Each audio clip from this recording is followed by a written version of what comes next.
Before I begin my review, I need to give a disclaimer and make my intentions crystal clear. I'm not reviewing Rise of Lyric so much as a Sonic game, but rather a platform game. I'm tired of giving bad judgments to good games because the mascot doesn't fit what they used to do. But this game isn't going to get a low score because it's disgraceful as a Sonic game, it's going to get a low score because it's a stale, predictable insult to the genre and a waste of a potentially great developer's resources and time, and thanks to a lack of experience with the Blue Hedgehog's games, it's safe to say that I'm going in as the target demographic. Sonic Boom Rise of Lyric is a spin-off, once again trying to put Sonic and pals in a new world with new story, characters and abilities. That's cool, at least you want to evolve, but that's the problem with Sonic. It's always had great ideas, but doesn't stick to them long enough to see them through to the fullest. It's sad to say then that Sonic Boom will always be bad, or rather it'll never be good. See, this game wasn't made by Sonic Team, but rather Big Red Button, which consisted of Naughty Dog members as well as other platform game devs. Problem is, during the 6 years since they formed their company, this was the only game they'd made. For the entire time that they were sat on their hands, they hadn't really developed from the lazy PlayStation 2 way of making platformers. You know, a 3D game with poor puzzle design and tiresome beat-em-up combat. This might have gotten away on that generation of systems, but even then it wouldn't be much more noticeable than Sonic Heroes. What's worse is that Rise of Lyric doesn't even perform like a game from that generation. It struggles to reach the 30 frames per second it's locked at, and the visual quality is hardly stunning. This is only made more offensive when Big Red Button was founded by lead artist of Crash Bandicoot, Bob Rafai. I apologise if you haven't pronounced your name right there. But poor optimization is the least of the game's issues, sadly I might add, as this game could have been a lot more than it actually is. Boom doesn't bother to try and introduce you to the world you're in, and woefully attempts to give the new antagonist Lyric meaningful motivation or an arc of any kind. Note the word meaningful. The game is story heavy, what with constant cutscenes and more dialogue than a Let's Play, but it doesn't go anywhere. Lyric needs the Chaos Crystals to destroy the natural world and rebuild it robotically because he became sick and organic medicine didn't help him. He's essentially becoming Kaiser out of Fallout New Vegas. Out with the chems, let's crack out the autoduck and shell out this brain tumor like it's a pea. It's a sorry state of affairs when Lyric is the only character who gets that kind of depth, and believe me, I use the term deep loosely. The only personality the playable characters have is in their new models. Sonic's the runner, so he has long legs. Knuckles is the brawn, so he's bulky and stupid. Even though he's the guardian of the Master Emerald, like the most powerful artifact in the series universe, then again it is a spin-off, I suppose I could let it off. Tails is the engineer, so he has the gadgets and safety gear, and then there's Amy, who's the girl with the hammer. She's the same as before, just not as obsessive over Sonic. Their dialogue's almost as identical as each other's, with the exception of Tails having some great lines and Knuckles sounding like he's, well, just recovered from a lobotomy gone wrong. Now normally at this point I would have moved on, but it'd be criminal not to talk about how bad the dialogue in this game can be at times. During cutscenes it's tolerable at worst and brilliant at best, but during gameplay you're constantly hearing the team talk about how they love rings. Hey, look at all these rings! Bounce pad! Rings are us! Boost pad! Rings are us! Or tell you there's a bounce pad or speed boost, even if you've just gone past them. And if you think at any point it relents, it doesn't. Not even when you're asleep. Hey, rings are us!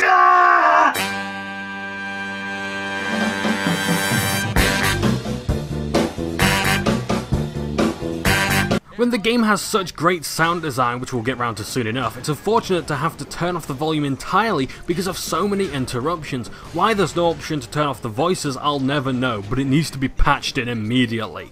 It doesn't really matter if the gameplay is interrupted or not, as it's almost as bad as the constant reminder that Knuckles is, and I quote, rings are us. I need to make it understood that while I live for platform games, there's a kind I tend to stay away from because it's so bland and flavourless. Rise of Lyric falls into that category. Like I said earlier, the lazy way of making a PS2 platform game is simply to have mediocre puzzle design and ineffectual combat mechanics. You see, every character you play as only has one special part of the stage. Knuckles can climb certain walls, Amy can walk across and swing from rails, Sonic can spin dash up ramps, and Tails uses his tails to glide. There's never a time in the game where I feel as though the level design is clever, but rather a mishmash of each character's gimmicks. It's like as though Big Red Button were obliged to throw in ramps, red walls, and pink rails just to prevent the usual platforming stuff from getting stale. In a way that we're right to do this, but it doesn't do a very good job. And that's because every level is identical. There's always on-rail speed sections, and beam rails you need to swing from, and any way you need to go through jumping is achieved by any character. Heck, Amy Rose is my most played character because of a triple jump, trivializing any jumping segments that don't even attempt to challenge me. Speaking of challenge, it's virtually non-existent. No, seriously, there's absolutely nothing to stop you from progressing. Running out of health is never an issue as your life is replenished by an endless stock of rings around the levels, and unlike older Sonic games, you don't lose them all at once, so you'll always have a chance to recover them. But guess what happens when you, say, fall down a pitfall? Take a guess. Go on. Just do it. I dare you. I double dare you, mother badger! Do it! Do it! Do it! If you fall down a pitfall, you lose all your rings that you had before and return with 20. What's that you say? I'd lose a life? Nope, lives don't exist in Sonic Boom, so you just return to the spot you died at with a small portion of health, which is still enough to see you through a fair few battles, and even then, enemies drop rings. Okay, so there is some form of punishment which I should mention. You lose salvage, which is the currency used to build devices around the hub world to unlock small puzzle areas. But again, you'll be swamped in this resource after beating but a few enemies. You'll get rings from fighting enemies, containers, and the parts of the environment like a Lego game. And on a side note, you can collect salvage to buy new upgrades for your characters, but the only useful one, which increases your max health, requires the 3DS Sonic Boom Shattered Crystal. As much as I hate this practice, I'm not even gonna rage. I'm not surprised that this game looks a decent upgrade behind a paywall, because when the reviews for Rise of Lyric came out, it needed to grab all the cash it could before people found out how bad it was. You might be thinking at this point that the combat's really not all that bad and I just suck at it. I'll admit there is an element of that, but since when did platform games need beat 'em up mechanics? More to the point, when did they need bad fighting mechanics? There's absolutely no strategy or need to think when you're in a fight with Lyric's minions. And this is the first time where I've noticed just how crushingly boring fighting can be in this kind of game. The different playable characters have a variety of moves, but they vary from weak to pointless. The only character I play as in fights is Tails, because he has a ranged weapon as well as robot minions that can rack up huge combos. Sonic's a fast hitter, but I only like him because of his airborne homing attack. Amy has minimal stopping power and slower swings, but is the best character for area of effect damage, and you'd expect Knuckles to see the most action, but he only saves a short amount of time with his sluggish 1-2 punches. What all the characters have in common is the energy beam Tails cooks up for them at the beginning of the game. This allows you to pull switches and rodeo enemies, but these electric lassos are only good for bringing down airborne targets. Throwing enemies is a joke, making the dodge the only real useful ability in the team's arsenal. Outside of all this is the hub worlds, and that's the only thing I think is remotely redeemable about this game, or at least it would be if they were designed well. How can you not make hub worlds? Remember what I said earlier about this game not establishing anything about its world? Well, I take that back. The reason why there's no world development is because there's absolutely nothing to these lobbies. I mean, they're barren besides having a handful of buttons and character puzzles. As for the townsfolk, there's only about 4 people per lobby, and they don't make it clear when they need your help for a quest. I like the idea of side quests in the lobby outside of the main levels, and I just wish it was more obvious when they open up and what rewards they grant. It's sad that their missions are exactly the same as the rest of the game. These lobbies aren't just disappointing, they're terrible. I mean, they look like they've just left alpha stages. I'm not joking, the worst of the artwork is shown off here when it's clear their intentions were good. Everything looks muddy, and there's no small details like water rippling as you move through it, or grass waving as you pass it. To say that the lobbies, or for that matter the entire game, looks like it's been nuked is no exaggeration. I get that a lot of the places have been long abandoned, but they could at least try to flesh out this empty ghost town-like universe. There's no temptation to explore, or curiosity to know about the few named characters you'll come across. Before I conclude my review, I want to talk about the visuals and sound design. This game reminds me of Duke Nukem Forever with its poor texture quality and low-res art assets, all because it was made for different systems by different people. In my honest opinion, this game looks like it's in beta with its visuals, and it performs like that too.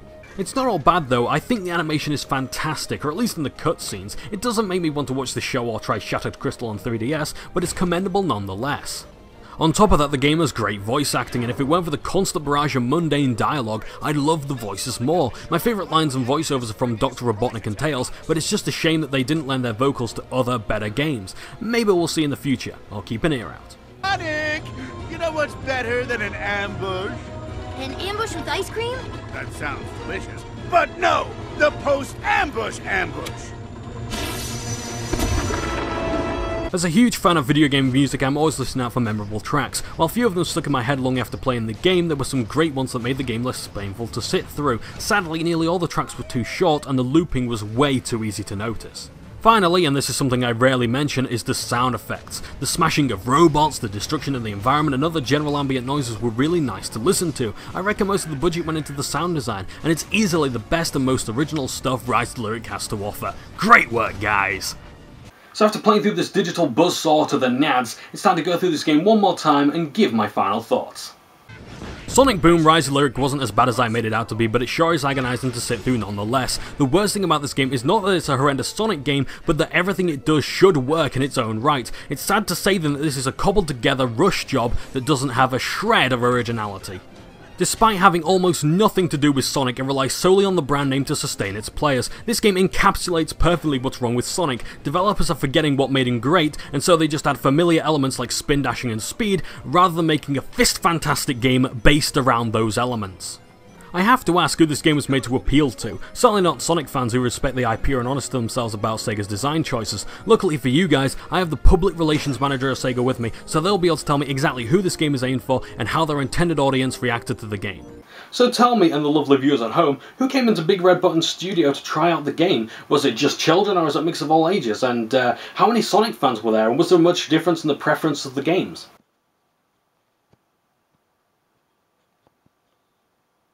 How insightful.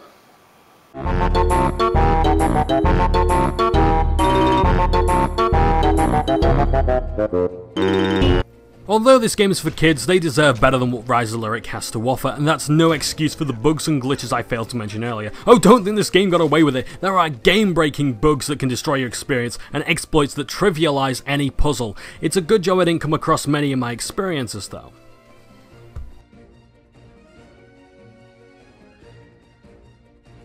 Children deserve games that challenge them and have lasting appeal, but after Sonic Boom's 9 to 12 hour campaign, there's nothing of value to return to. This is also the case with Co-op, where the frame rate, load times and texture quality initiate brown trousers time and sucks on its thumb rocking in the corner. In other words, it sucks. The only things that are acceptable are most of the animations, the soundtrack, voice acting and unique sound effects, but that's nowhere near enough for me to recommend this game. If ever there needed to be an example of why gameplay comes first, it's Sonic Boom Rise of Lyric.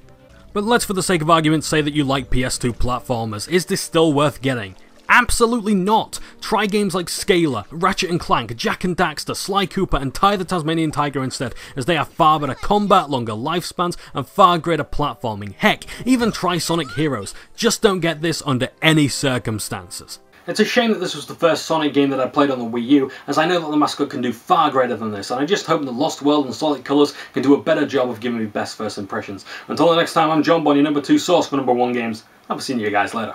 Ta-ta for now. Mon! It's Johnbonne here. Thank you ever so much for staying right until the end. I'm sure you got lots of hateful comments to put in the section below, in which case you can listen to me as you type them out saying that I hate a Sonic game, which I'm sure it should be obvious by now, but I did hate this one. However, if you like the review, please like it, share, comment, subscribe, all that kind of good stuff, and you know, see my other reviews as well. I've even got some boxes here for you to see, so you can you know, you can click on those and see my older reviews. Yeah, I recommended some other games in the end of the video, and I actually reviewed Ty the Tasmanian Tiger on the Greasy Gamer Show. It was one of the last reviews I did for that show, so do check it out if you want to see a really good PS2 platform game. Yeah, Sonic Boom would have been, I'm pretty sure Sonic Boom would have been fantastic on the PS2. It fits there nice and perfectly, and it's just a shame really that, you know, in this generation it doesn't work. No, I'm sorry, but when games like Super Mario 3D World exist, where Rayman Legends exists, where Super Meat Boy is a big thing, you know, this is not good enough for this generation. On the PS2 though, I think it would have been great, and I tell you now, it actually kind of looks like that kind of game, where it was intended for the PS2, but then went for the PS3, and then for the Wii, and then for the 3DS, and then the Wii U. You know, and it just seems all tacked together, and it doesn't work. So I'm sorry, but I can't recommend this game to anyone. But let me know your thoughts in the comments below. What do you think could have made it better? Do you think it would have been better if it didn't have Sonic? Do you think, you know, Sonic should go back to his old roots? What games do you think are the best? I'm not just talking about objectively in terms of sales. I'm talking about, like, you know, your personal preference. So let me know in the comments below, and I'll see you guys later. Thanks ever so much for listening. Have a pleasant day. Ta for now.